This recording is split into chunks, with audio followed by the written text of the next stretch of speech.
శ్రీనివాసరెడ్డి గారు ఎలా సమర్థించుకుంటారు? ఈ ఏదైతే కులగణన చేశారు బాగానే ఉంది, అలాగే ఎస్సీ వర్గీకరణకు సంబంధించి కూడా అడుగులు ముందుకు పడుతున్న వేళ ఈ కులాల చర్చ అవసరమా? అసలు ఫస్ట్ ఆఫ్ ఆల్ నాయకులకి కులాలు అంటగట్టడం ద్వారా ఏం సాధించదలుచుకున్నారు? వారు ఏ కులం అయితే ఏమైంది, అందరూ ఇండియన్సే కదా. అటు రాహుల్ గాంధీ గారు అవ్వచ్చు, రాజీవ్ గాంధీ గారు అవ్వచ్చు, రాజీవ్ గాంధీ గారి తండ్రి గారు అవ్వచ్చు, మోదీ గారు అవ్వచ్చు, మీరు అవ్వచ్చు, నేను అవ్వచ్చు, ఎవరైనా కానీ ఇండియన్సే కదా.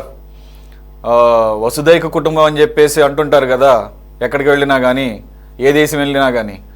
రీసెంట్గా యుఎస్ వెళ్ళినప్పుడు మోదీ గారు అక్కడ వైట్ హౌస్లో రాజకీయ పరంగా ఏంటనేది ఏం సాధించుకున్నారు తర్వాత మాట్లాడుకుందాం, పెద్ద ఇక్కడ అప్రస్తుతం. కానీ భారతదేశం అంటేనే వసుదైక కుటుంబం అని చెప్పేసి గర్వంగా ప్రపంచం అంతా చాటి చెప్తున్నప్పుడు నాయకులకు కులాలను అంటగట్టి వారు చేసినటువంటి సేవల్ని మరుగుపరిచేటట్టుగా చేయటం, అటు కాంగ్రెస్ అవ్వచ్చు లేదంటే బీజేపీ అవ్వచ్చు.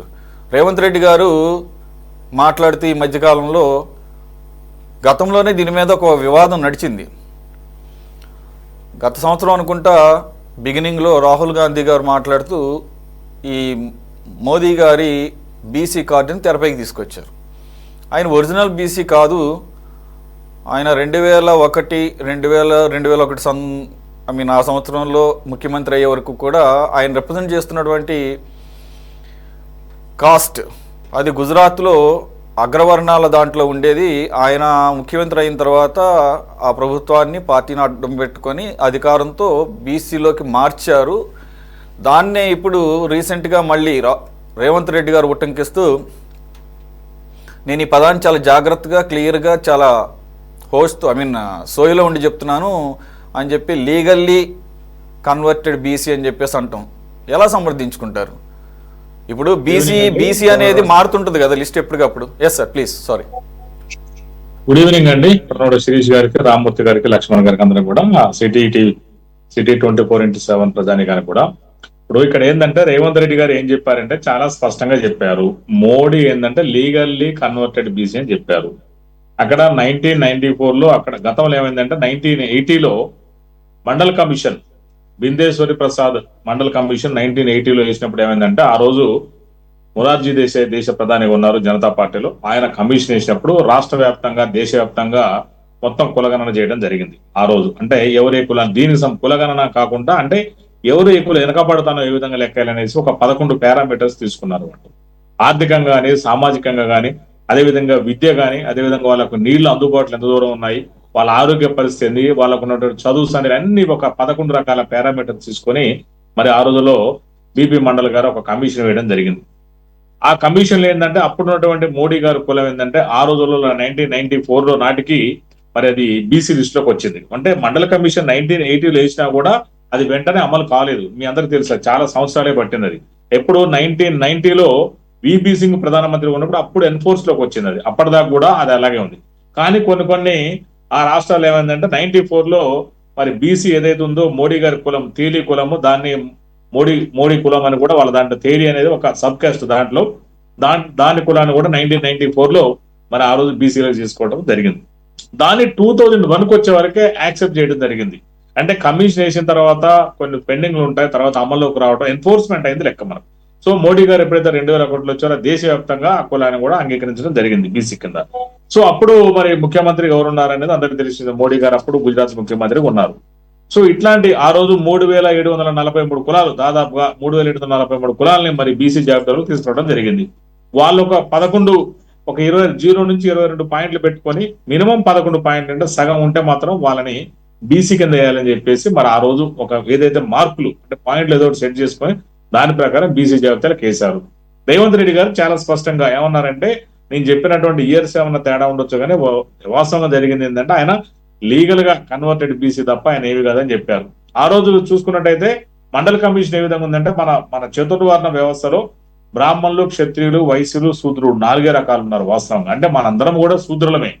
బ్రాహ్మణులు, వైశ్యులు, క్షత్రియుల తర్వాత మిగతా అదర్ దాన్ ఆల్ శూద్రుల కింద లెక్క.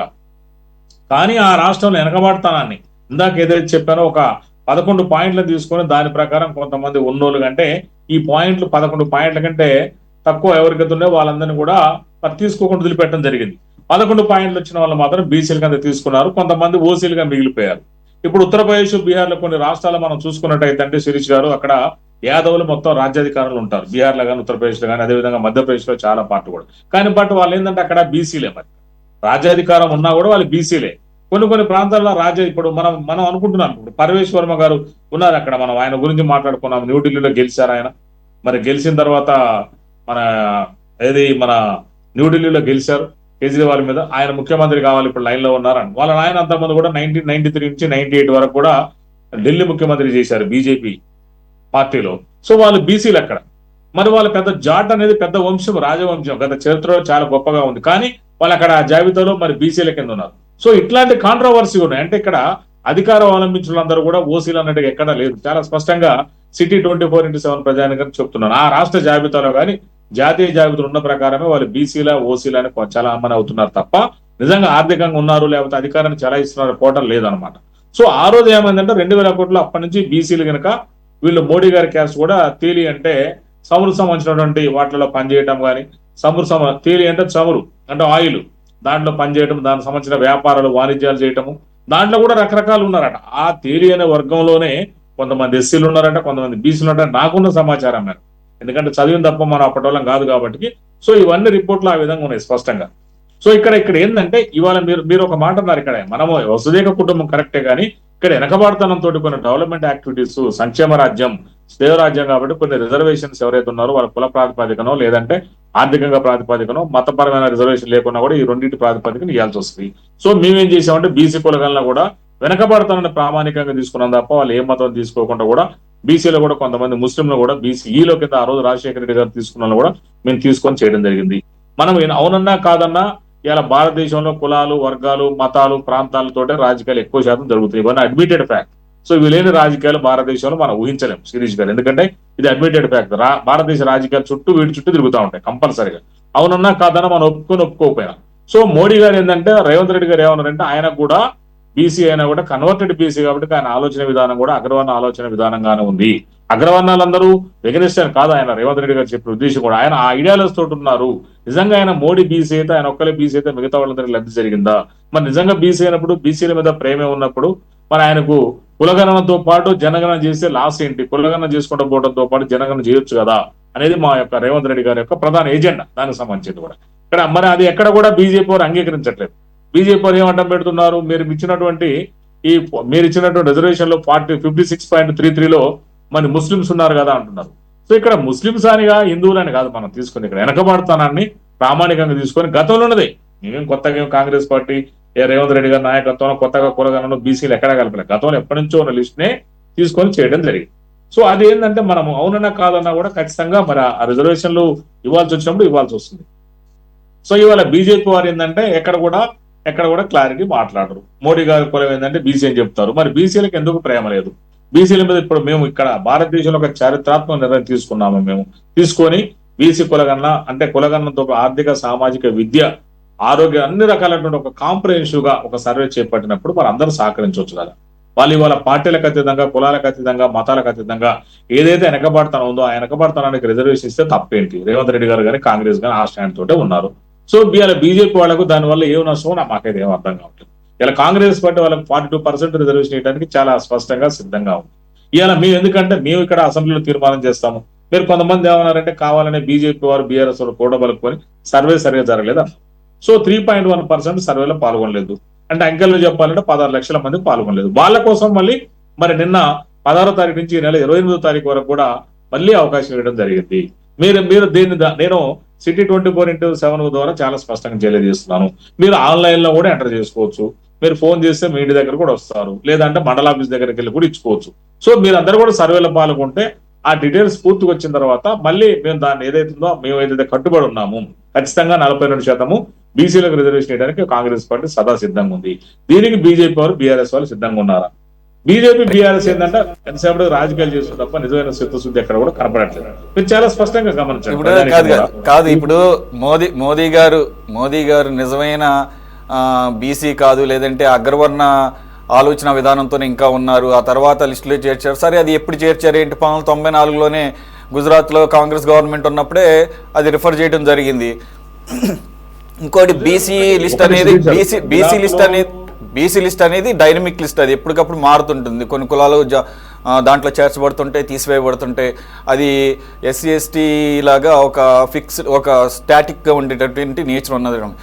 వాటికి పరిమితం అవ్వాలి. కానీ ఇప్పుడు రాహుల్ గాంధీ గారు లేదంటే కనుక రేవంత్ రెడ్డి గారు వీరు మరి బీసీలు కాదు కదా అని చెప్పేసి వీరు కూడా బీసీ వ్యతిరేకులని విమర్శలు తీసుకోవడానికి సిద్ధంగా ఉన్నారు. మరి మీరు ఇప్పుడు ఒకటి మనము ప్రాక్టికల్ గా ఏం చేస్తున్నాం అన్నది లెక్క. ఇక్కడ బీసీ అనంత మాత్రాన బీసీకి అనుకూలంగా చేస్తారని, బీసీగా అనంత మాత్రాన బీసీకి వ్యతిరేకంగా చేస్తారని కాదు కదండి.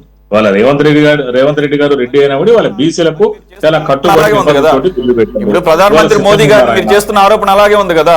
మీరు చేస్తున్న ఆరోపణ ఏంటి? కమిట్మెంట్ లేదు కదా, మీరు అర్థం చేసుకోండి. కమిట్మెంట్ కావాలి ఇక్కడ.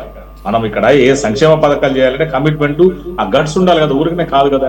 ఇప్పుడు ఇవాళ బీజేపీ వాళ్ళు చెప్తున్నారా మేము చేస్తామని చెప్తున్నారా? ఓకే, రేవంత్ రెడ్డి గారు మీరు పెట్టండి, అసెంబ్లీలో తీర్మానం చేసి ఢిల్లీకి పంపించండి, మేము దాన్ని యాక్సెప్ట్ చేస్తాం ఎక్కడ చెప్పట్లేదు కదా. వాళ్ళు బీఆర్ఎస్ వాళ్ళు ఎక్కడ చెప్తున్నారా? చెప్పట్లేదు వాళ్ళు ఎక్కడ కూడా. వాళ్ళు ఏంటంటే కాంగ్రెస్ పార్టీ ఏం చేస్తుందాము, అప్పుడు ఏంటంటే వాళ్ళు సర్వేలో ఎక్కడ కూడా పాల్గొనలేదు. చూసాం కదా, కేటీఆర్ గారు కానీ, కేసీఆర్ గారు కానీ, హరీష్ రావు గారు కానీ, డీకే అరుణ గారు కానీ ఎక్కడ కూడా సర్వేలో పాల్గొనలేదు. మరి ఇది ఎట్లా మీరు అర్థం చేసుకోండి దయచేసి టీవీ ప్రజానికం వీక్షకులు కూడా. ఇంత పెద్ద బృహత్ కార్యము దాదాపు 50 రోజుల పాటు జరిగింది. మరి 1,03,000 మంది పైచిలకు పాల్గొన్నారు. ఇంతమంది పాల్గొన్న వాడు నలుగురికి మరి 1 గంట 10 నిమిషాలు కూడా టైం దొరకలేదు. అంటే సర్వే మీద వెళ్ళకుండా నిబద్ధతను వారు పాల్గొనలేదు కాబట్టి ఏమన్నా సర్వే ఏమన్నా ఇన్వాలిడ్ అయిపోతుందా, లేకపోతే సర్వే ఏమన్నా క్యాన్సిల్ చేస్తారు? కాదు కదా, వారు పాల్గొన్నా పాల్గొకపోయినా సర్వే వస్తుంది మనకు. 100% సర్వే కావాలని కదా వీళ్ళు కొర్రి పెట్టింది. ఎక్కడ మీరు గమనించాలి. నేను అడిగిన దానికి క్రాస్ చేస్తున్నారు తప్ప నేను కాంటెంట్ ని మీరు ఫాలో కావట్లేదు. 3.1% సర్వే అందరు చేస్తేనే కదా. నేనున్నాను, మా దగ్గర గోళ్లపాడు, నేను హైదరాబాద్ లో ఉంటాను. మరి గోళ్లపాడు వెళ్ళేందుకు నేను తీసుకున్నాను, నేను ఫోన్లో చెప్పలేనా? నేను ప్రత్యేకంగా 2 సార్లు పోయినా, మీరు ఆశ్చర్యపోతారు. అంటే మన ధర్మము. ఆ రోజు కేసీఆర్ గారు 2014 పెట్టినప్పుడు కూడా నేను ఆ రోజు కూడా ఊళ్ళోకి వెళ్ళి దగ్గరుండి ఇచ్చి వచ్చాను. మరి మనం ఎందుకు, మన బాధ్యత కదా. మనం స్కీమ్లు వస్తాయంటేనే పోవాలా. మరి కేసీఆర్ గారు, హరీష్ రావు గారు వాళ్ళకి ఏం రావు కాబట్టి పోలేదా? ఒక ప్రభుత్వంలో గతంలో 10 ఏళ్ళు అధికారంలో ఉండి ఆ మాత్రం నిబద్ధత లేకుండా ఎట్లా? అందరూ 100% ఆయనకి వస్తుందండి. మీరు చెప్పండి శిరీష్ గారు, 100% రావాలని అందరూ పాల్గొనాలి కదా. ఓకే, ఇవాళ వీలు పడలేదు, రేపు పాల్గొనండి. 10 రోజులు 50 రోజులు టైం ఇచ్చాం కదండి. 50 రోజులలో కూడా ఒక 10 నిమిషాలు ఇంపార్టెంట్. ఒక ప్రభుత్వం చేపట్టినటువంటి కులగణనలో కానీ, విద్య, ఉద్యోగ, ఉపాధి, రాజకీయ ఇన్ని రకాల సర్వేలు అండి ఇవి. దీంట్లో పాల్గొనడానికి ఒక టైం లేదా? ఇది కాంప్రహెన్సివ్ కదా. ఇది బీసీల ఒక్కరికి కాదు కదా, ఎస్సీలకు కావచ్చు, ఎస్టీలకు కావచ్చు, ఓసీల పేదవాళ్ళు కావచ్చు, అన్ని రకాలుగా రేపు స్కీములు అమలు చేయాలంటే ఈ సర్వే ప్రామాణికం. శిరీష్ గారు అది గమనించాలి. ఇది ఏంటంటే నేను ఆ రోజు కూడా ఫస్ట్ నుంచి చెప్పుకుంటూ వస్తున్నాను. ఇది చాలా మంది కూడా ఇది ఏమనుకుంటున్నారు అంటే బీసీలకు ఒక్కరికి అనుకుంటా, కాదు, అందరికి సంబంధించింది. ఇప్పుడు స్థానిక సంస్థల రిజర్వేషన్ చేయాలంటే కూడా ఎస్సీ ఎస్టీకి వాళ్ళ జనాభా ప్రకారం రిజర్వేషన్ పెంచాల్సి ఉంటుంది. ఎందుకంటే రాజ్యాంగంలో ఆ విధంగా ఉంది కాబట్టి. మరి ఇవాళ బీసీలకు కూడా దాదాపు ఇప్పుడు 23% వస్తుంది, మొత్తం 50 దాటొద్దు అన్నట్టుగా. సో దీన్ని ఏం చేస్తుంటే మేము అసెంబ్లీలో బిల్లు పెడతాం మార్చి మొదటి బిల్లు పెట్టి నేను ఢిల్లీకి పంపిస్తాము. దీనికి బీజేపీ ఇద్దరు మంత్రులు కిషన్ రెడ్డి గారు కానీ, మరి బండి సంజయ్ గారు కానీ రెడీగా ఉన్నారా? అక్కడ కేంద్రం మెడలు వచ్చి దాన్ని ఖచ్చితంగా అమలు చేయాల్సిన బాధ్యత ఉంది. బీసీ గారు మోడీ గారు బీసీని చెప్పుకుంటూ ఆయనకి ఏపటి ప్రేమ ఉందో దీన్ని బట్టి పరిమితం అయితే బాగానే ఉంటుంది. అంతవరకు పరిమితం అయితే బాగానే ఉంటుంది. కానీ రాజకీయ నాయకులకు అలాగే ఇప్పుడు లేనటువంటి నాయకులకు కూడా కులాలని మతాలని అంటగట్టి ఈ రకమైనటువంటి రాజకీయం చేయడం మాత్రం అస్సలు కరెక్ట్ కాదు, శ్రేయస్కరం కాదు.